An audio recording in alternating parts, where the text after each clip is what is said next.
This video was made possible thanks to our incredible Patreon and YouTube members. If you want to help support us in creating more videos like this in the future, see behind-the-scenes footage and gain early access to our video releases, please consider supporting us on Patreon or YouTube memberships.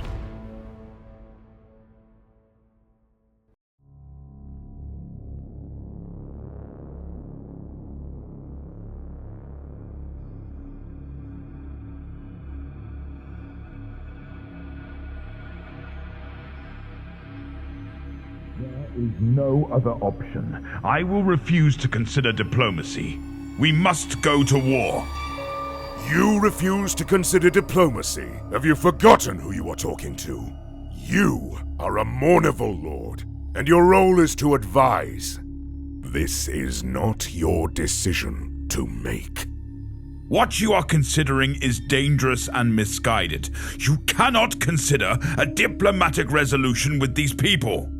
Ezekyle, you are overstepping. You will not tell me what I can and cannot do. We will no longer interact with these people. Get out. Now. You know what you are doing is wrong. Get out. One more word and I will strip you of your rank and elect a new first captain.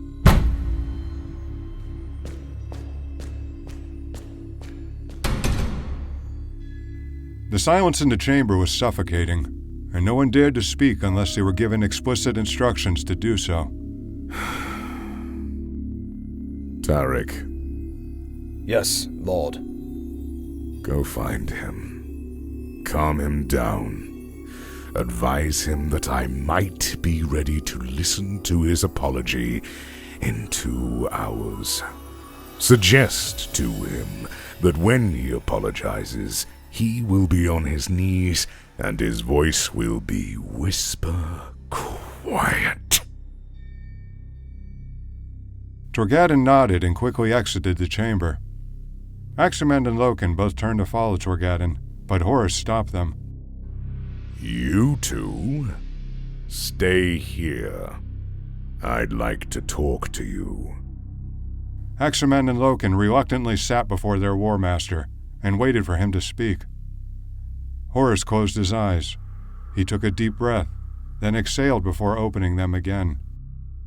Horus, Garviel, please forgive me. Sometimes I am reminded of my Chthonian roots. Just as the magma erupts on Chthonia, I am prone to outbursts of my own. Ezekyle is too. Horus reached over and grabbed 2 glasses and began filling them with wine. He handed one to each of them, then smiled before taking a drink himself. The wise one and the quiet one. I didn't hear a word out of either of you while Ezekyle and I were screaming at each other. Advise me. Tell me how this looks through your eyes. I didn't agree with Ezekyle's approach, but what he said made sense. Did it? Tell me how. For more than 2 centuries, we have abided by particular doctrines. These doctrines are not discretionary, they're laws, and we fight every day to enforce them. The Interex, their actions, their entire way of life, is so fundamentally opposite of what the Emperor has tasked us with upholding. Entering into diplomatic relations with them feels like we are straying from the Emperor's doctrines. What do you think, Garviel? Do you agree with little Horus?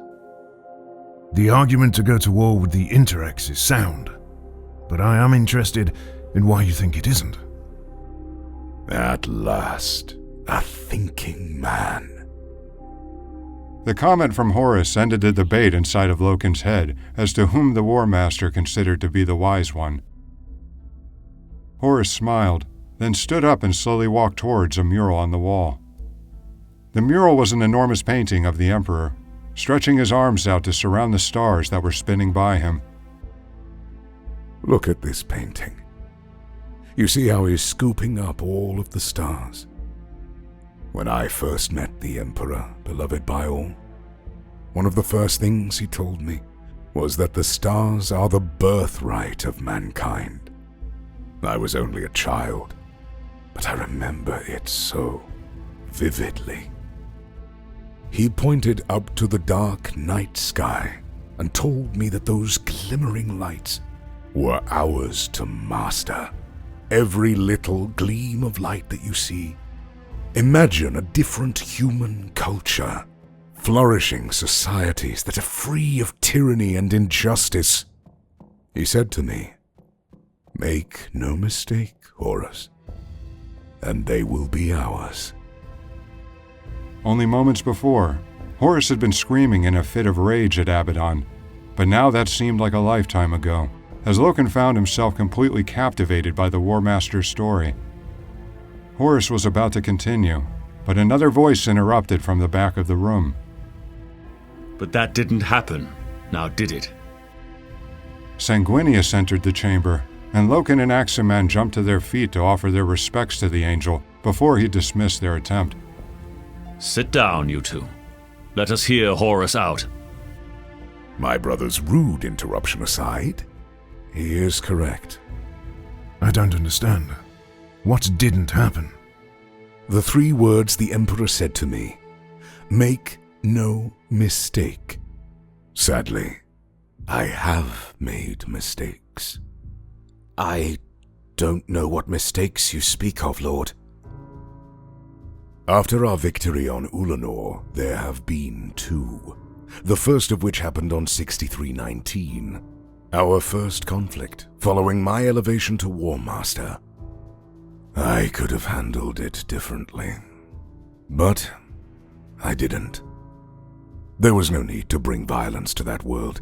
Instead, I chose the wrong approach, and now I have the blood of Sejanus on my hands, along with so many others. Lord, the deaths of those men were not because of any mistakes made by you. The people of 6319 were dug in. War was the only thing that would have resulted in compliance. I appreciate your defense, Garviel, but you're wrong. Problems can be solved without blades and bolters. The Emperor could have persuaded them without violence, and I should have been able to do the same. I disagree. And then there's the tragedy of murder, that dreadful pit of spiders. Look at all the warnings we ignored. We were impatient and impulsive. We barged in. Hundreds of our own died. And for what? To disturb a world of creatures that had been purposefully kept away for the safety of those roaming the cosmos. We didn't know, Horus. No one knew. But we should have known. Had we been thinking, we could have spent more time translating the messages in their relays. But we didn't think. We jumped in. Our minds set on war. You have just described the fundamental difference between the Imperium and the Interex. We cannot and will not tolerate the existence of Xenos. Had the Interex finished the job and destroyed the Megarachnid, we wouldn't be having this discussion. But they exiled them to a world where they were made to be prisoners, and good men died because of their ineptitude. You are right, little Horus, in that there is a fundamental difference between us and the Interex. But I'm afraid that difference isn't what you think it is. The Interex has found a way to flourish without resorting to bloodshed, while we decimate everything that stands in our path. Which one of us is more humane? I stand with Ezekyle on this matter. We cannot allow ourselves to become so weak as to tolerate Xenos. The Interex has trained the Kinebrak to exist within their culture. Through their rapprochement, they have strengthened themselves. The Kinebrak are horrid things, Lord. They offer no strength to their culture. I will not make another rash decision. I've just spoken of the 2 premature decisions that I've already made. I will not allow myself to make a third. I'm going to be patient, and I'm going to learn from the Interex. I am going to analyze their methods, immerse myself in their way of thinking. After that, I can evaluate if our path has strayed too far. But the days of impulsive war are behind us. The Interex are admirable people. Perhaps we can learn from them.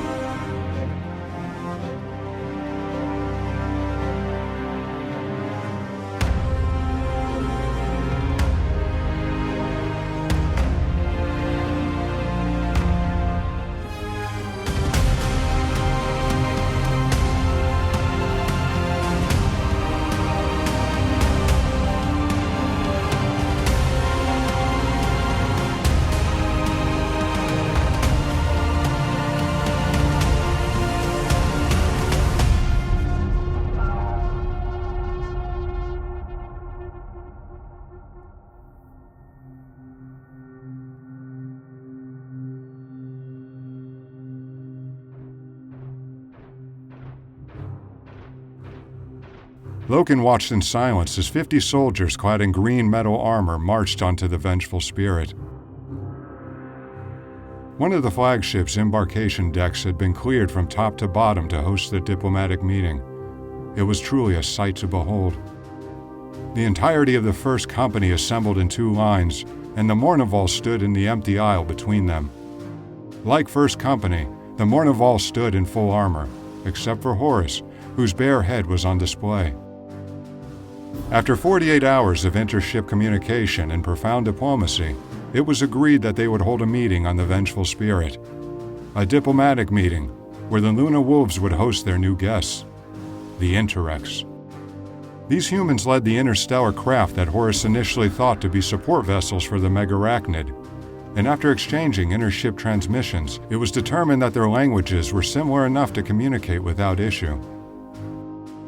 As the 50 soldiers of the Interex assembled on the embarkation deck, 20 more followed behind them.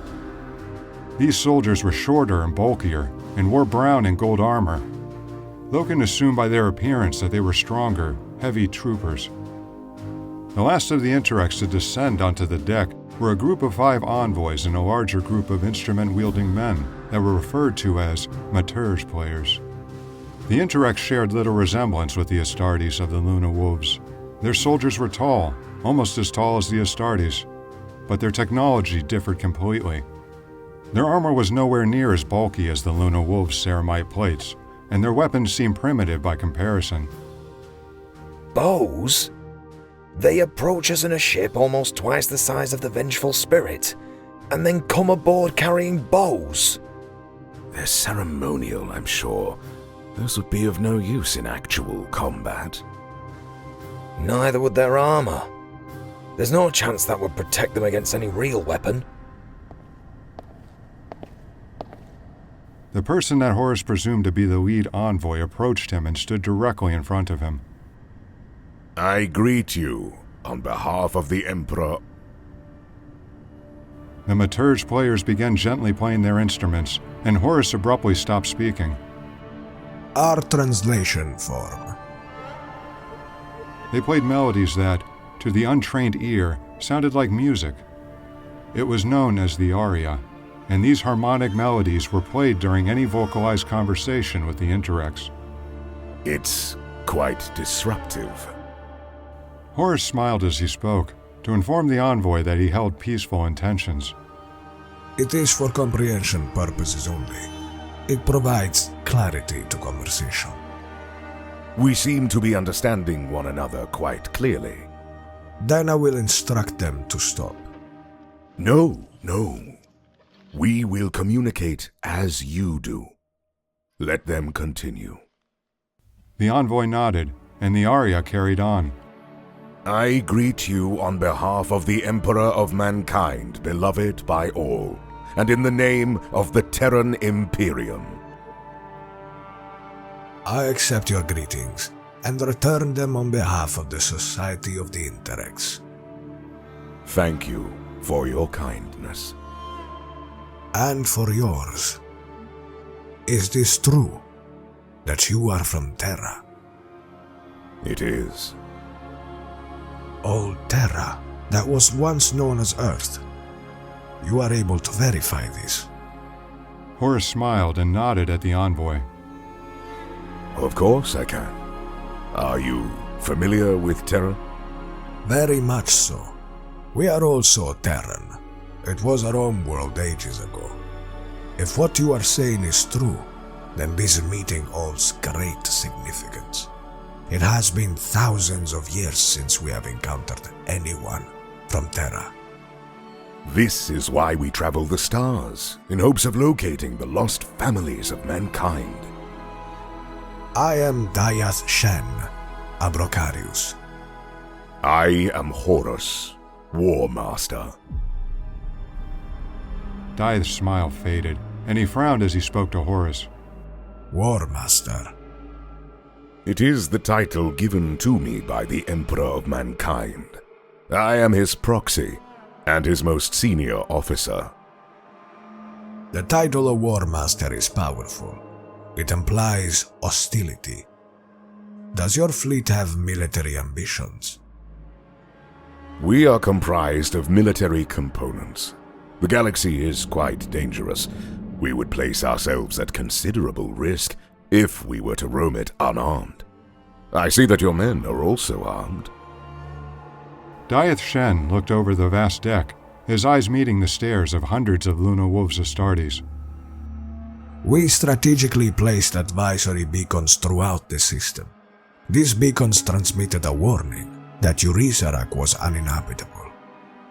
You ignored our warnings and assaulted the world with unprecedented aggression. It appears that your military components are considerable. In a short time from now, we will meet in a more intimate setting. If an apology is in order as a result of our actions, it will come directly from me. For now, allow us to welcome you in peace. Horus turned and signaled to First Company. Every Astartes in the embarkation deck locked off their weapons and removed their helmets. Shen made his own signal, and his frontline warriors and Materge players removed their visors.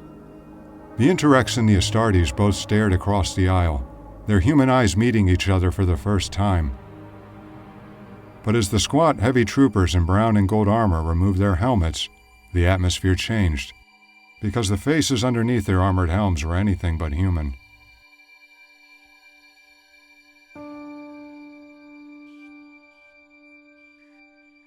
A smaller group was led into the Warmaster's private audience chamber, and they were seated at a long table. The 5 Interex envoys sat on one side of the table with 2 Materge players standing behind them, and the Mournival sat opposite of the envoys. With the exception of Horus, everyone in the Mournival was visibly uncomfortable, but no one wore it as openly as Abaddon. Seated at the far end of the table was the source of Abaddon's anger, the Kinnebrack.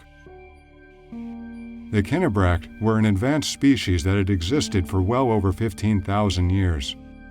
Prior to Terra's first age of technology, the Kinnebrack had already developed a flourishing civilization that consisted of multiple worlds. They were encountered by the Interex, and a 100-year-long war broke out, with their territory being the root of the conflict. The Interex eventually reigned victorious, but instead of exterminating the alien Kinnebrack, they established peaceful relations, and the Xenos eventually came to be citizens of the Interex. Upon learning that the Interex had coexisted with the Kinnebrack for the past 3,000 years, the Mournival was aghast. A human species accepting Xenos and integrating them into their culture was completely contrary to the principles established by the Emperor of Mankind. Abaddon couldn't stop looking at them, nor could he help himself from shaking his head in disgust and grimacing at their appearance. Their flesh was a dark blue color, and their mouth and nose were one combined organ with a trifold split at the end of their snout. There was an odor to them that was unmistakable, and while not terribly offensive, there was no question that it wasn't human. It is true that we won the war, but it's what we learned during the war that was much more impactful. What is it that you learned? We learned how powerful compassion is. Understanding and empathizing with a species can be a more valuable tool than any weapon you carry. Take the Briac, for example. We couldn't communicate with each other because we were unable to comprehend the other's spoken language. This is why we developed the Aria. It was a way for us to communicate with alien cultures without the need for language. Once the Aria was fine-tuned and improved upon, we were able to build an understanding that was strong enough to welcome them into our own culture. To this day, the Briac remains a vital part of the Interex. I can't say our experience has been similar to yours, Abracarius. We have found nearly all Xenos life forms to be openly aggressive. Their hostility eliminates communication from being a viable option. Not all species we have encountered have shown interest in communication. We have experienced many who have violent intentions. And how do you handle those species? You saw it with your own eyes on Urisarak. Though it is never our first choice, there are cases where conflict is the only option. Take the... what was it that you called them? The Megarachnid. The Megarachnid. We made many attempts to bargain with them, but we arrived at the conclusion that they only existed to reproduce and grow their territory. Their very nature began to threaten our population, so we went to war with them. After their defeat, we were still unable to reach any mutual peace terms, so we gathered the remaining species and relocated them to Urisarak. This allowed them to live, but without risking the security of the Interex or anyone else in the galaxy. The beacons we placed throughout the system were designed to warn anyone from going to Urisarak.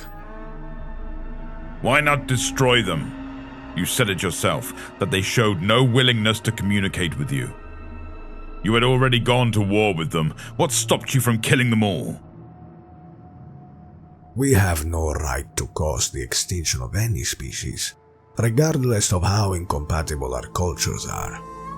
The Megarachnid were one of the very few examples where peace was unable to be reached. They were the exception, not the rule.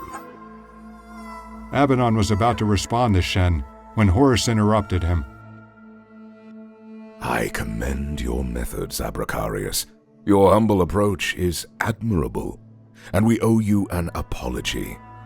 We made a mistake, which has resulted in your peaceful exile being ravaged.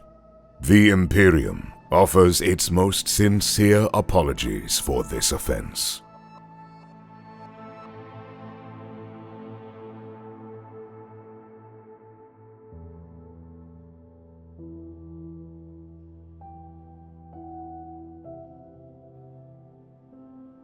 Between the 6-month war on murder and another week of negotiations with the Interex, Horus had no time at all to concentrate on anything else. But throughout the stars, there were other issues that required the Warmaster's attention, and his singular focus on murder and the Interex had caused a growing list of urgent tasks to pile up. Malachurst had been holding back war petitions for Horus to review, asking the petitioners to be patient until the Warmaster had time to review their requests. 42 expedition fleets had requested the Warmaster's advice, and they were growing restless as their signals went unanswered for months. More pressing than any other matters, however, were those that concerned the Warmaster's brothers. 5 Primarchs had sought the personal audience of Horus, and he knew he could ill afford to ignore these requests much longer. Ever since Horus was named Warmaster, his relationship with the Lion, Primarch of the Dark Angels, was contentious at best. So when it was brought to the attention of Horus that the Lion had sought his personal audience to discuss matters of war, it became a chief priority. Ignoring the opportunity to improve relations with his brother for much longer could result in the opportunity being squandered. Yet the negotiations with the Interex pressed on, and with each new day, new messages and requests were arriving for the Warmaster. And the weight of each unanswered missive began to press down on the mind of Horus with crushing force. Horus, I have spoken with Russ. I know you are preoccupied. Our petitions have once again gone unanswered. At the behest of Primarch Dawn, we have attacked the most densely populated area. Horus, dare I ask if I'm not important enough to speak to you without being frozen out by your expert? The Alpha Legion has been sent on behalf of Lord. If you could spare at least one 10-man squad of your wounds, Lord Warmaster.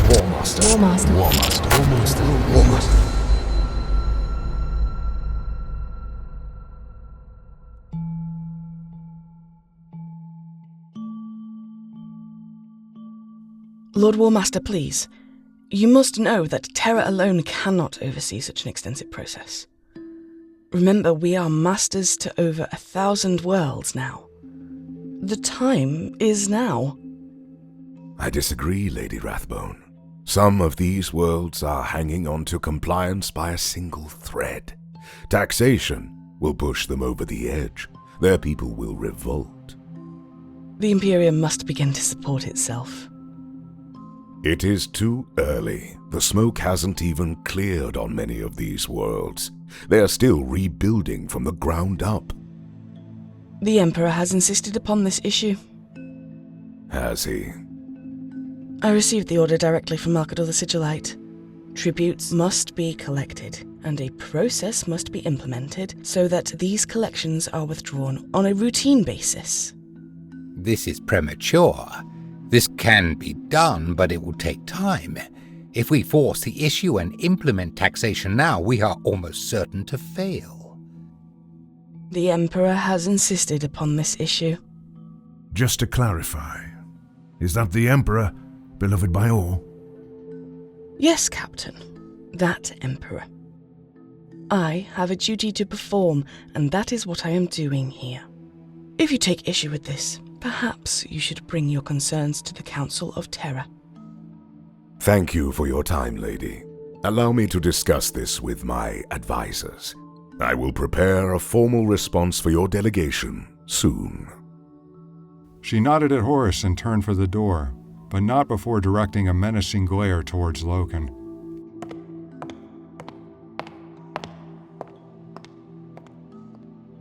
I've spent a great deal of time thinking about who may eventually challenge us for control of the stars. I used to think it would be the Eldar. Their power isn't what it once was, but it would be foolish to underestimate them. More recently, I've thought it could be the Orcs. But a new threat has emerged. One that is more dangerous than the combination of those two Xenos races. And that is our own tax collectors.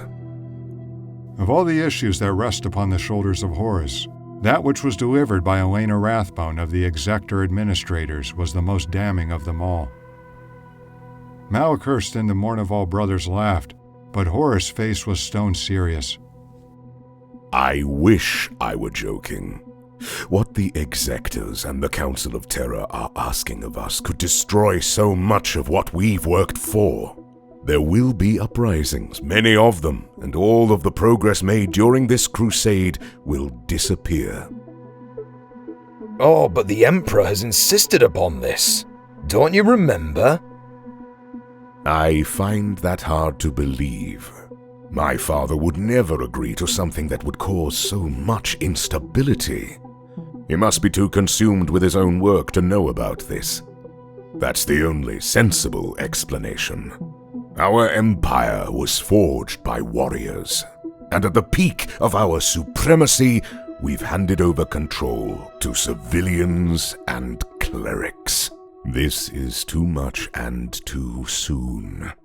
These administrators need to be slowed down. We need to provide them with staggering amounts of data to inspect, and for every world.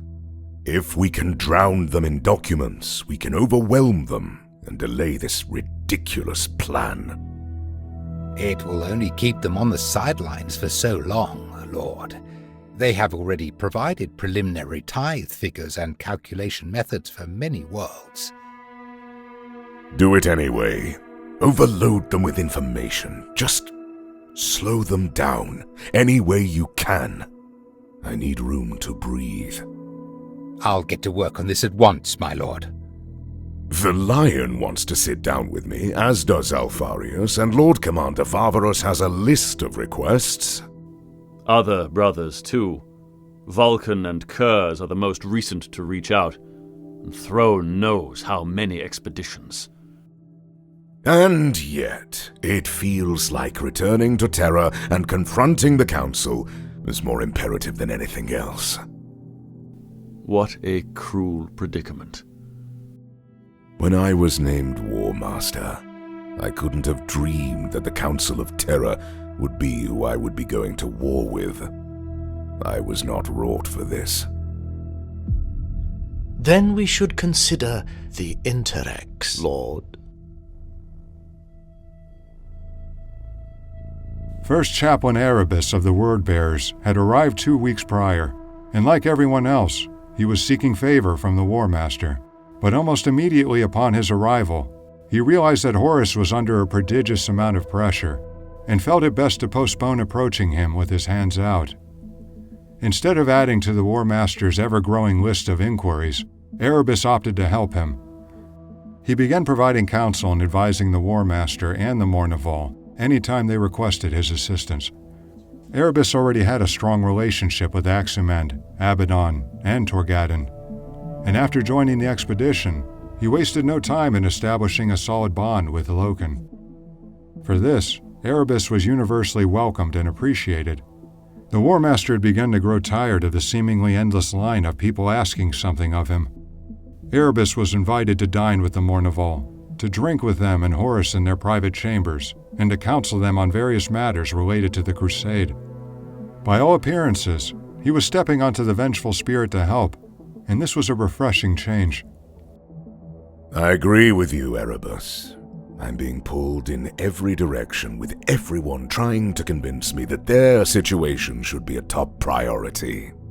But the Interex cannot be ignored. They are a significant new culture, and they control a considerable amount of space. Abracarius Shen has proposed a summit, a face-to-face meeting with their leaders on Zenobia. I will attend this summit. Then we must decide how to handle them. Either we welcome them as allies, or we go to war.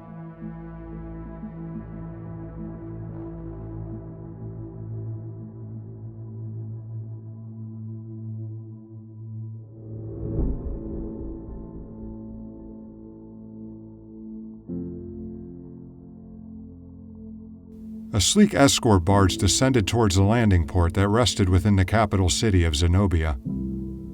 Horus didn't know what would come of the summit, but he knew that the ramifications for the Imperium would be far-reaching regardless of the outcome. With him, he brought a party of over 500, and almost no one was excluded. Horus wanted to present his people in a different light for this historic meeting, and he intended to do so by showcasing a different side of the Imperium. Instead of a group consisting only of heavily armored, blade-wielding Astartes, Horus would be welcomed onto Zenobia surrounded by teachers, poets, and artists. The capital was called Zenobia Principis, and while it did not appear to be a fortress city, Horus was certain that it had defensive capabilities that were not on public display. The Interex, to their credit, conveyed the impression that they were just as intent as Horus in ensuring that the summit was successful. They provided the Imperium with lavish accommodations in a segment of the city known as the Extranus, and appointed materge players, personal servants, and city officers to be on standby, ready to serve them at all times. The Imperial party was broken into smaller groups and given a guided tour of the capital city, and the Warmaster's group included the Mournival and Iterator Chiral Cinderman. His particular group was led by Abracarius Shen, and he was impressed with what he saw. Zenobia Principis wasn't as enormous as some of the super hives of Terra, but the city was incredibly sophisticated. All of the architecture throughout the capital was intricately designed, and it was obvious that the Interex possessed extraordinarily advanced technology.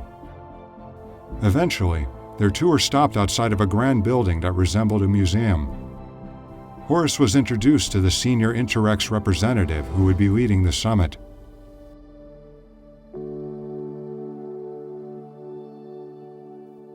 Welcome to Zenobia Principis. I am Jephta Naud, General Commander. You must be the Warmaster. That is correct. Thank you for hosting us, General Commander. This is a beautiful city. I trust that you and your party have been treated with care. We have, and we thank you for your kindness. I'll be guiding your group for the remainder of the tour. If you'll follow me, I'd like to show you all the Hall of Devices. As they marveled at the beauty of the structure and the colossal size of the hall's chambers, Horus couldn't help but appreciate the Interex's eye for detail. From the perfectly chiseled statues and the opulent murals on the chamber walls, every element of the Hall of Devices was refined. The Hall of Devices has stood in this city for centuries. At one time it served as the armory for our military. It is now a museum, open to civilians and guests of Zenobia Principis. Unlike the Astartes of the Mournival, Horus was wearing robes instead of his armor. He made a point to show great interest in everything that Naud was pointing out, and asked many questions about the artifacts and weapons on display. Abaddon and Aximand didn't share the Warmaster's disposition, and seemed annoyed by the General Commander. This reeks of condescension. They keep their weapons on display in a museum because they are so advanced, they're beyond war. I find it offensive. I feel like they're mocking us. Naud led them into a new chamber that was bathed in a soft blue light. There were artifacts on display, but they were held in stasis, and they looked unlike any of the others that were displayed in the previous chambers. This chamber is very unique. It is where we keep the weapons of the Kinnebrack. As a gesture of duty to us, the Kinnebrack have ceded their bearing of arms and relinquished their weapons. Unless extreme circumstances arise and permission is granted, these alien weapons will remain in stasis forever. The Kinnebrack technology is exceptionally advanced, and we have deemed many of their weapons too lethal to be unsecured. Naud seemed to be expecting questions or comments about the weapons, but he was surprised when no one said a word. The Imperial Party looked at the Kinnebrack technology in silence, and they felt weary being in the vicinity of alien devices. With the exception of a few blades, the vast majority of the strange Xenos armaments resembled boxes and rings, and didn't appear deadly at all. Iterator Cinderman pointed to one of the blades and asked Jephta Naud a question. May I ask, General Commander, what is so dangerous about this dagger? A blade is just a blade. I fail to see any lethality that constitutes keeping it in securement. It may appear to be just a blade, but these weapons are bespoke. The metals used to craft these blades are sentient, and were created using techniques that we have forbidden. We refer to these blades as anathames. You would not use an anathame blade like you would a normal sword. They are designed for use against a specific target. Once a person or being is defined, the blade becomes, in essence, the nemesis of its target. How does that work? We don't know. The Kinnebrack have tried explaining it to us, but we've never been able to comprehend it. Something to do with the process of forging the blade defies technical evaluation. Do you mean a curse? I've never thought of it that way, Iterator, but that word describes it well.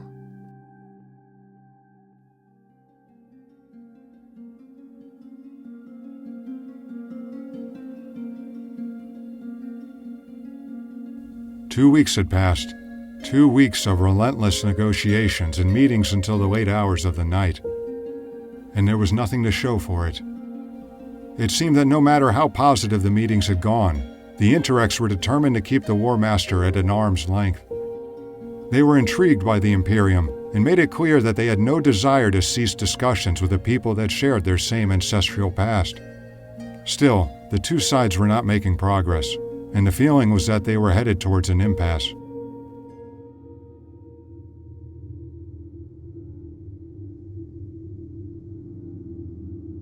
I see no point in continuing diplomatic conversations with the Interex. We've exhausted all possibilities, Lord. They've not budged in any meaningful way. They're open to trade agreements of minimal scale and some cultural exchange, but nothing more. It's been 2 weeks and they have not been willing to discuss the subject of alliance. Or compliance. Compliance is not an option. They are regarding us with significant caution, and attacking them will only confirm their worst suspicions of us. We cannot enforce compliance. Yes, we can. Then I am saying we will not. I've never known the Imperium to be worried about hurt feelings. The Interex are humans, just like us. They are resisting their duty to stand with us for the glory of Terra. Does anyone else care to share their input? They have shown no desire to consider alliance, yet they are equally opposed to war.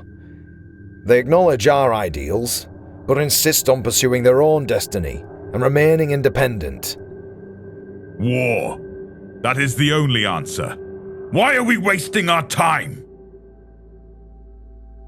Ezekyle, we are not going to war.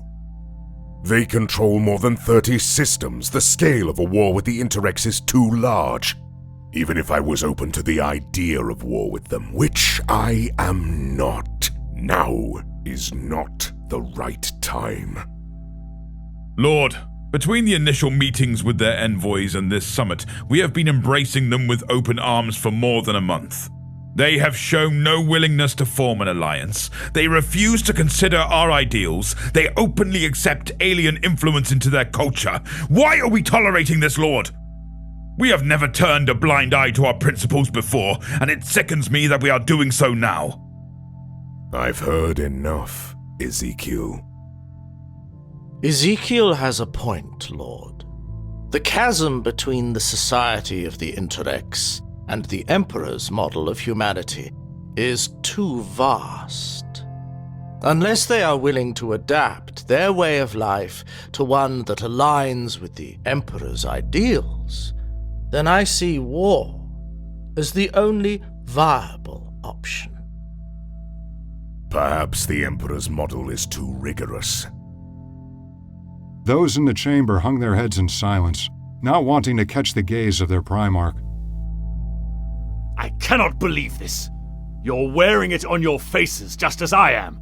The Warmaster is proposing the idea that we should defy the Emperor, and you are too scared to speak up. What has happened to us? We have been chosen by the Emperor, beloved by all, to travel the stars and bring unity to mankind. His proclamations are absolute. We must suffer not the alien, nor the uncontrolled psyker, safeguard against the darkness of the warp. There is nothing more to interpret, nor to consider. Anything else is a profane violation against that which he has tasked us with. And the Emperor chose me as his Warmaster, his most trusted son, to act as his proxy, and to do everything in my power to realize his dreams. This crusade was born from the age of strife, born from war. Merciless, unrelenting war.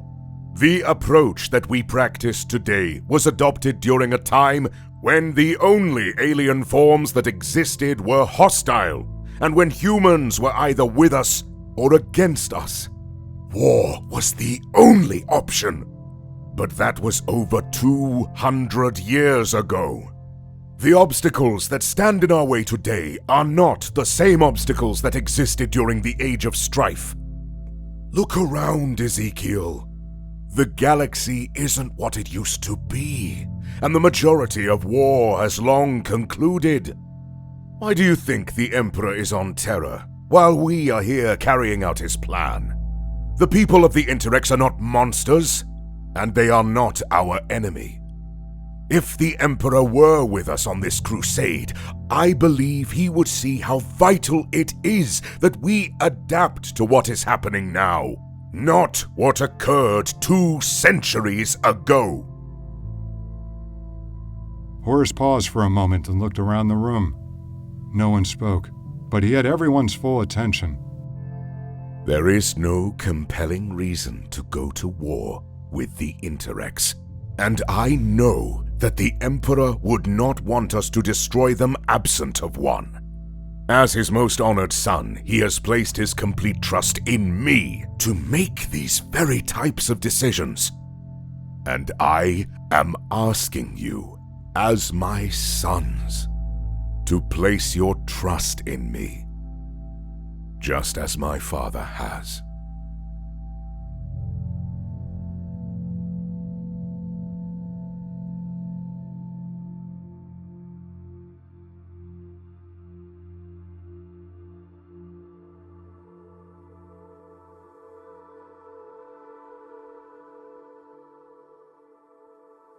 The sun had fallen below the horizon, and the city of Zenobia Principus, that had been bustling with activity hours before, had retired into a quiet, calming state of serenity.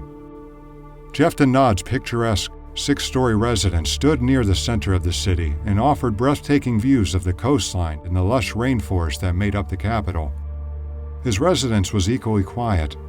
All that could be heard were the soft sounds of waves crashing softly in the distance and the tranquil hum of the tropical overgrowth. Horus was inside of the palatial house, dining with the General Commander and the senior envoys of the Interex.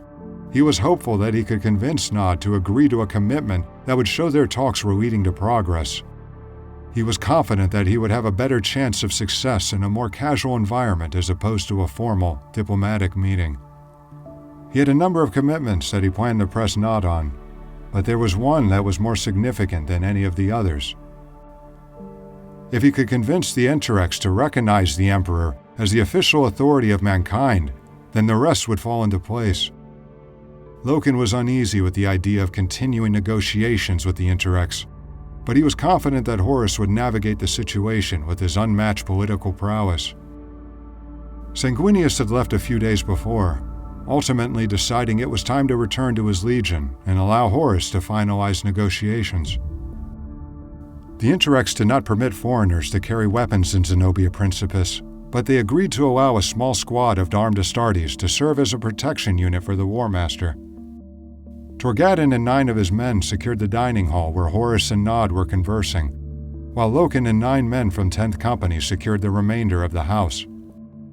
Naud had his own security roaming the residence, and they shared a polite nod anytime they encountered each other.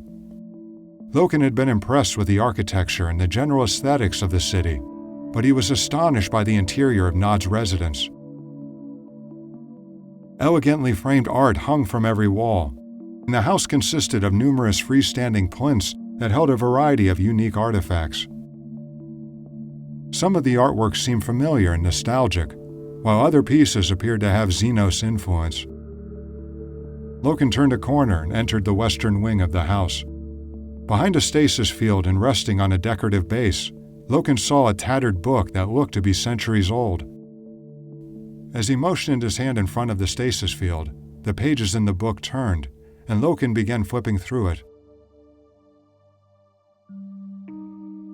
He closed the book to inspect the cover, and quietly read the name of it aloud to himself. A marvelous history of evil, being a warning to mankind on the abuses of sorcery and the seduction of the demon. That's quite an interesting one, isn't it? Loken turned and looked at the man behind him with a look of surprise, unsure of how he was able to get so close to him without being aware of his presence. He immediately recognized him as Briac Gordain, one of Jephta Naud's lieutenants, which put him at ease. Interesting. It's certainly that. Perhaps a bit of an oddity. Briac smiled at Loken and removed his visor. Is there a problem, Lieutenant? None whatsoever, Captain. You are protecting your commander, and I am protecting mine. I am overseeing the interior patrols. If you're not too busy, could you tell me more about this book? Of course I can.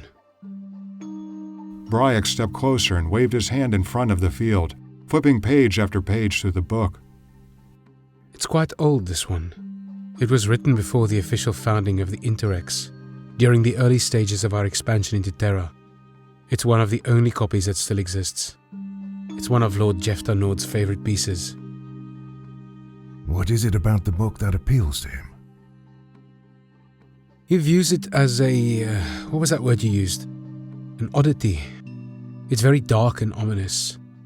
I haven't read through it in quite some time. It has tales of men venturing out from Terra into the stars, and being so fearful of the dark that they compose treatises on demons. Demons? Yes, Captain. This book serves as a warning against witches and sorcerers' practice, the ways in which a man might transform into a demon and prey upon his own kind. The text is a bit over the top and alarmist in nature. Lord Naud likes to think of it as a reminder. The Interex is a mature society, and we understand the threat of chaos. Chaos? Yes, Captain. You act as if you're unfamiliar with it.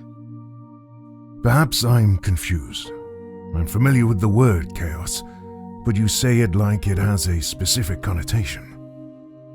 Briac glanced at Loken with a puzzled look. It does have a specific connotation, Captain. It's inconceivable to think that any significant culture traveling the stars could do so without understanding the nature of chaos. We learned of the basic fundamentals from the Eldar, but we would certainly have recognized the signs eventually, with or without their guidance. Loken stared directly into Briac's eyes, and it was clear by the look on his face that he was utterly perplexed by what he was hearing. Captain, is this true? Do you really not know? I don't know what. Oh, no, this can't be. We misread you all along. This could all have been avoided. Lieutenant, what could have been avoided? Captain Loken, we have made a mistake.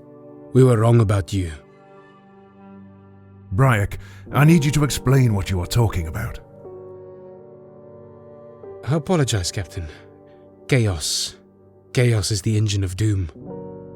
It lives eternally and will exist long after we perish. All we can do is strive to recognize the sinister signs of chaos and fend it off to the best of our ability.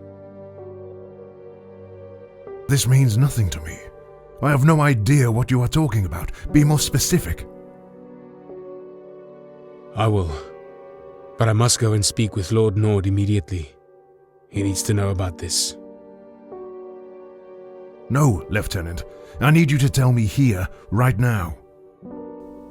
Briac's jovial sentiment had changed, and he shifted to a more serious tone as he spoke to Loken. Chaos is a menacing force that lives in the Immaterium. The Immaterium? Sorry, Captain. I believe you refer to it as the Warp. Chaos is the root cause of the evil and corruption that exists in the cosmos. Chaos is the greatest enemy of mankind. It's like a disease. It conceals itself below the surface and spreads like a virus, destroying everything it touches from the inside.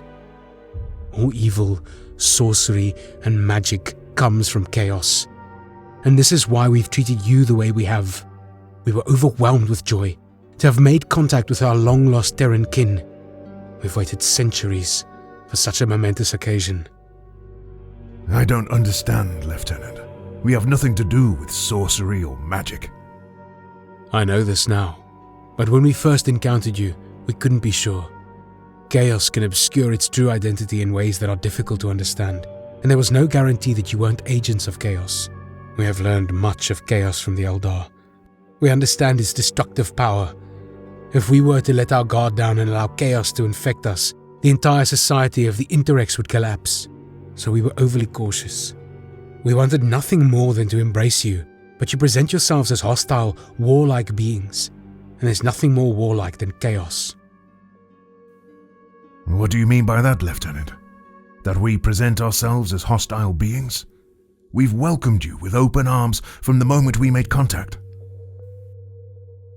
Look at yourselves, Captain. Every aspect of your presentation reeks of hostility and war. You wear bulky armor, designed solely for use in combat, and your commander calls himself the Warmaster. What kind of title is that? How could we not perceive you as hostile when you're led by someone named Warmaster? So because of this, we have hesitated to accept you. The risk of allowing chaos into our ranks was too great, but I see it now. That is not who we are. I know it. I'm certain of it. But now, we can stand shoulder to shoulder. We can accept you as brothers. When Lord Naud learns of this... As Briac Gordain listened to a voice through his internal comm relay, his eyes narrowed and he looked at Loken. Lieutenant, are you okay? Briac spoke into the collar mic attached to his armor. Understood. Commencing lockdown. What is happening? There's been an incident and we're enforcing a security lockdown. I don't mean to speak harshly to you, considering what you and I have just discussed, but I'm going to need you to surrender your weapons to me. Surrender my weapons? I cannot do that while my commander is still in the building. Briac calmly put his visor back on and grabbed hold of his spear. Surrender your weapons at once. What incident are you talking about? Why do you need my weapons? You are in our city under Interex law, and you must surrender your weapons, now! Loken attempted the Vox Torgaddon, but all of his channels were disabled, and his visor screens came up blank. Are you dampening my systems? Zenobia Principus security networks are dampening your system. Hand over your weapons now. This is the last time I'm going to ask you. No. I'm here to secure my commander.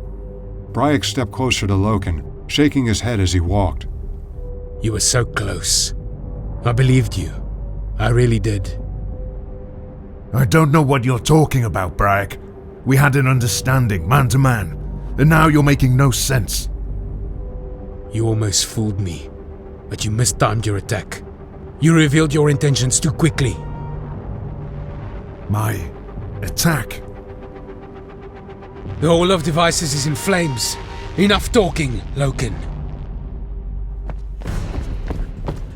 Briac lunged at Loken with his spear, and Loken narrowly avoided him.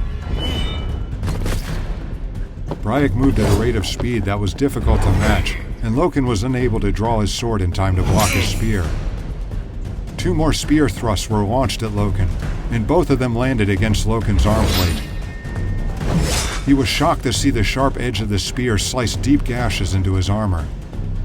The spear was so long that it was keeping Loken too far away to physically engage. The ultra-thin armor worn by Briac allowed him to move with no restriction, and Loken couldn't keep up with his speed. Briac, why are you doing this? He ignored Loken's plea and pulled his spear back for another attack. Loken had suddenly realized how dire the situation was. He was there for the sole purpose of protecting his Warmaster, and he was now being attacked and had no way to communicate to any of his men. He didn't want to attack Briac, and he had been focused on defending himself instead of eliminating a potential threat. But now he felt that his life was at risk, and he immediately shifted his mentality. He met Briac's spear thrust with a forceful punch, knocking him back and dislodging the weapon from his hand. Briac recovered and tried to regain control of his weapon, but Loken smashed his fist against it again and snapped the blade clean off. He reached out to grab the broken spear from Briac's hands, but he quickly rotated away from him and pulled it away from his outstretched arms. Then, to Loken's surprise, he saw Briac twist the grip of the spear and watched as it became illuminated in a blue light. Briac swung the spear at Loken, blue sparks flying in every direction as it connected with his armor plate. The force of the blow was so strong that Loken's vision went white and he was thrown backwards, slamming into a wall and causing him to tumble to the ground. As his vision recovered, he jumped to his feet and was able to draw his sword. He swung his blade furiously at Briac and cut deep rivets into his already damaged spear. Briac jumped backwards, then abandoned his spear while drawing his own sword from his scabbard. Loken charged forward and blocked every attempt Briac made to strike with his blade. The ensuing duel was a magnificent display of swordsmanship and skill, and Loken was mesmerized by Briac's technique. His bladesmanship was completely foreign to him, having never seen or experienced anything like it before. As Briac made an attempt to drive his sword into Loken's chest, he made his fatal mistake. Loken sidestepped the attack and sliced Briac's hand off at the wrist, causing the sword to clatter to the ground. The Interex officer attempted to get to his feet, but Loken smashed a closed fist against his visor and knocked him back to the floor. This is Loken. Torgaddon. Anyone. As Loken looked up after failing to make Vox connection, he was met by 3 Interex soldiers. They had their bows aimed at Loken, drawn and ready to attack. Drop your weapons. Now! Loken fired a shot from his pistol into the wall, and it was enough to convince the soldiers to drop their bows to the ground. Stop the bleeding from his hand. If he loses much more, he's going to die. By the time the soldiers had made it to Briac's side to render him aid, Loken had disappeared.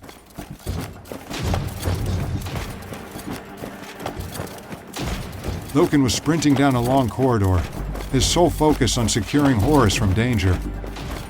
He heard bolt rounds being fired in the distance and was prepared to engage any Interex forces he encountered. Only a moment later, something akin to a laser round screamed past Loken's head, and he quickly put the Interex soldier responsible for the energy attack down with his bolt pistol. He entered another room and saw 2 of his men taking cover behind a statue. Captain, what in the name of terror is happening? Where are the others? I don't know. My Vox unit failed. I'm getting nothing but static. They're dampening us. We need to get out of here and find the Warmaster. Just as they were about to move from their cover, another laser flew wide left of Sergeant William. Then Loken realized that they weren't lasers. They were arrows. Stay down. They're attacking with bows. William fired his bolter on full auto and eliminated 2 of the Interex soldiers. Captain, we're clear. Head through the archway straight ahead, and we can reach the... Sergeant William never got to finish his sentence, as an arrow punched through his neck and he fell to his knees.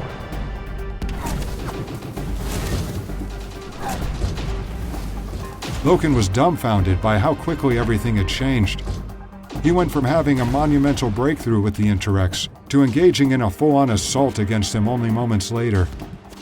It was becoming increasingly clear that they had severely underestimated the capabilities of the Interex, and now the survival of the Warmaster depended on their every move.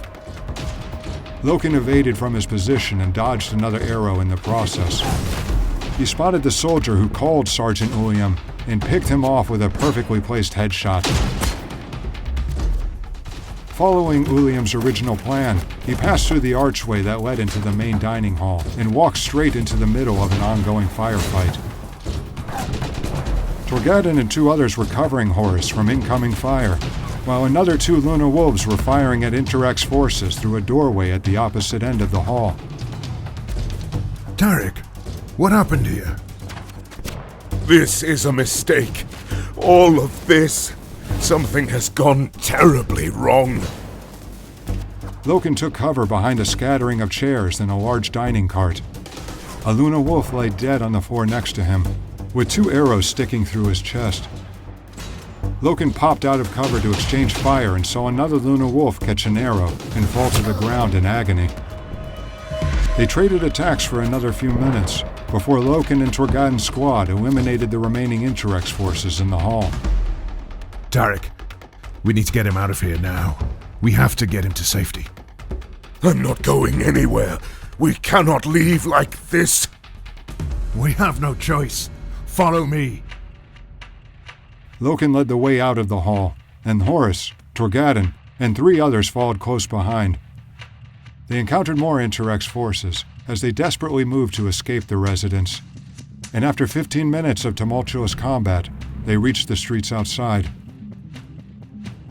While Loken and Torgaddon's squads were securing Naud's residence, the rest of the Imperial party was locked down at the Extranus. Loken knew that their only hope of survival was to regroup with the rest of the Luna Wolves before they were swarmed by more Interex soldiers. Sirens echoed throughout the city streets, and they could hear gunfire and laser weapons only a short distance away. They were running through the city streets when one of the Astartes in their squad was hit with a blue energy beam.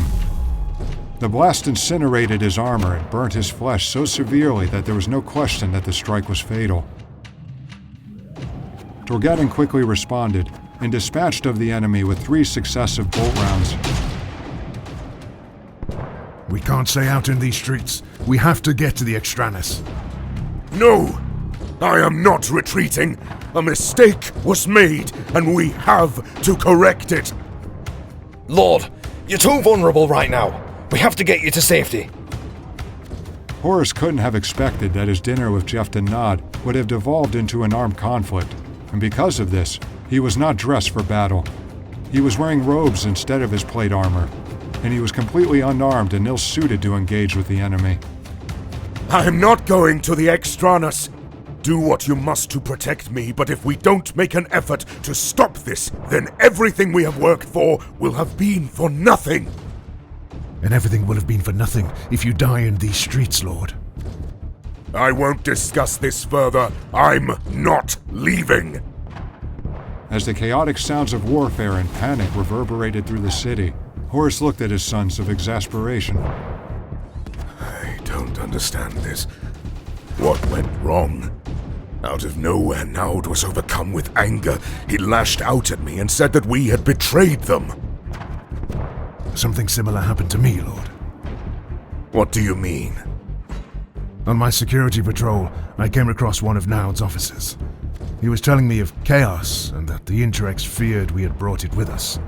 In the middle of our conversation, he made the same claim that Naud did to you. What does that mean?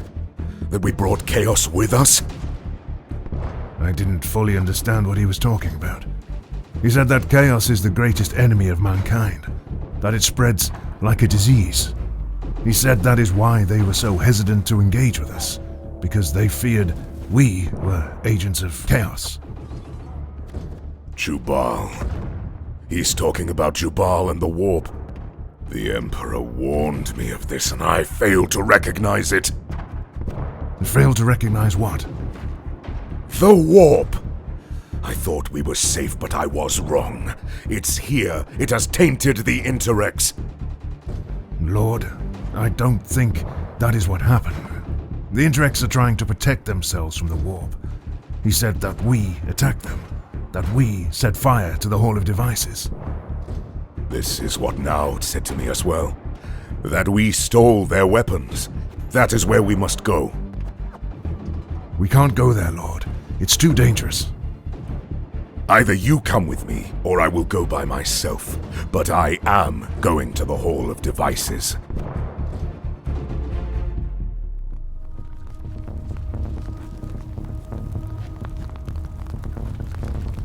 Loken and Torgaddon knew that Horus wouldn't be swayed, and they couldn't let him go by himself. The Hall of Devices was a short distance from where they were, and they could see the wreckage before they arrived. Thick smoke rose from the hall, and Interex corpses were strewn about in front of the burning structure. As they walked closer, they recognized a man walking towards them, his clothing caked in ash and his flesh scorched from the blaze. We should never have invited you here. We were fools to have trusted you. We are not responsible for this. Dias Shen ignored the plea of Horus, speaking the last words before he succumbed to death. Our hall is burning. Our people are dying, and for what? If you wanted to know our weapons, you could have asked, but you had to steal them. We welcomed you as guests, and you stuck a knife in our backs. Abracarius, please listen to me. I need to speak with Jephta Naud. This is all a terrible mistake. Shen never responded. He fell to the ground and died before the Warmaster's eyes. Somebody help him, please! Groups of Interex soldiers were approaching in growing numbers, and Torgaddon informed the rest of the squad. We have enemy soldiers approaching from the east! Enemies? They are not our enemies, Tarik! More Luna Wolves were arriving, apparently having abandoned their positions on the Extranus, and they were forming into battle positions. Loken and Torgaddon had already accepted what was happening, but Horus was still hanging on, still clinging to the hope that order could be restored. He looked up at the sky and spoke to himself. Why have you forsaken me, Father? Why was I left to do this alone? It is too much. Second Company! The enemy is almost upon us! No, hold! I demand to speak with Jephta Naud. Someone, get Jephta Naud at once! Lord, it's too late. Take my blade. No, it's not! We can salvage this! Fire on my command! Tarik, no! Hold your fire! The Interex were within firing range, and they launched a volley of arrows from their bows.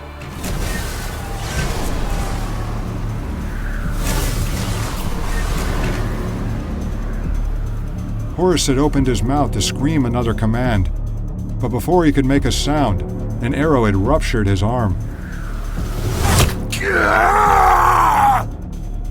Horus ripped the arrow from his arm and tossed the blood-stained projectile to the ground. We came here in peace! But if you want to fear us, we're going to give you a damn good reason! Horus gripped the blade that Loken had handed him and raised it into the air. For the Emperor! It had taken Horus until this very moment to realize what was happening. This was no longer a misunderstanding to be resolved. The war that he had been fighting so hard to prevent from happening was underway. The dark sky lit up from gunfire and explosions. Horus was attacking Interex soldiers face to face, stopping them dead in their tracks and cutting them to pieces. Loken watched him swing his blade with a ferocity that he had never seen in the Warmaster before. The battle raged on, and the streets of Zenobia Principus ran with the blood of war. Horus was so close to securing the most significant alliance in the history of the Imperium, perhaps even closer than he understood. And in the blink of an eye, it was all gone. Horus was soon to learn that his fate, as well as the fate of the entire Imperium, had forever changed that night. And as he gathered into a ring formation with his Mournival sons and prepared for a final stand, Loken screamed into the air.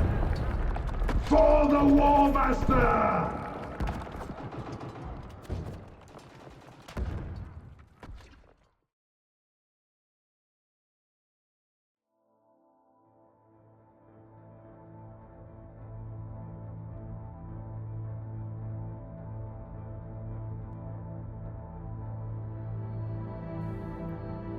For more than a month, we tried. Even when they were showing no willingness to accept us, we never ceased our attempts to bond with them. But we were unsuccessful. So what will the Warmaster do about the Interex now? The only thing he can. I'm sure he will attempt to make peace with them. What if he isn't able to? Then we'll finish what we started on Zenobia, which is more than likely what will happen. And what about us? What's next? We carry on. In a month's time, we will converge with the 203rd Fleet at Sardis. Before that, we will make a detour to assist First Chaplain Erebus resolve a minor dispute on some quiet moon in the Davin system. Mercedy nodded softly in response. She sat quietly, watching as Loken continued meticulously polishing his armor. I was thinking about what you told me the day after you were extracted from the city, and there's something I can't make sense of. And what is that? The fighting began after the Interex accused you of stealing an Anathame weapon. A weapon that we did not take. Right. But if it wasn't us, then who was it? I have no idea. Maybe it was one of their own people. Maybe it wasn't actually taken at all, and they used it as an excuse to attack us. Either way, we are the Sons of Horus. We have no shortage of our own weapons. I can't imagine what any of us would want with a vile alien blade.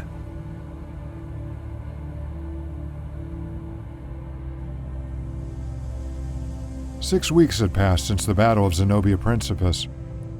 The battle had been fierce, with the Interex and the Luna Wolves fighting until the sun rose the following morning. After leaving the Extranus with 2 companies of Luna Wolves, Abaddon and Aximand battled Naud soldiers outside of the central control stations of Zenobia Principus. They attacked the control stations and restored their communication systems, allowing them to eventually organize a full extraction.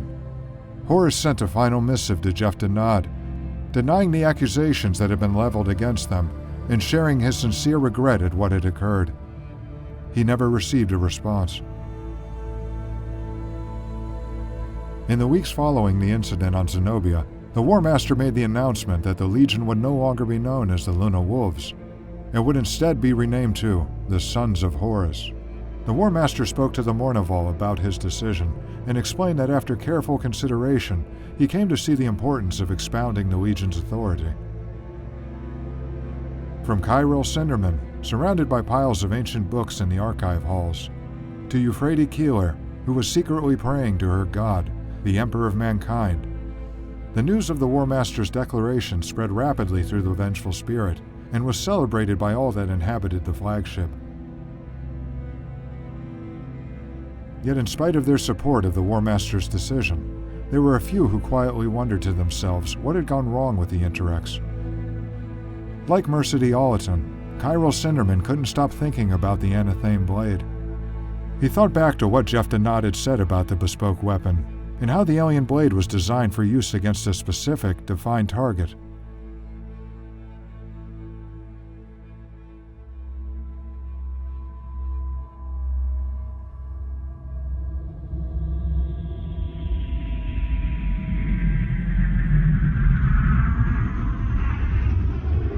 The vengeful spirit ripped through space and was rapidly approaching its destination in the Davin system.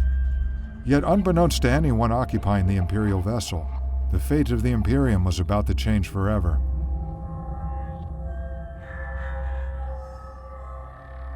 Deep in the belly of the vengeful spirit, through dark corridors and rusted doorways, lie a small, long-forgotten mechanical chamber that no one had stepped foot in for decades.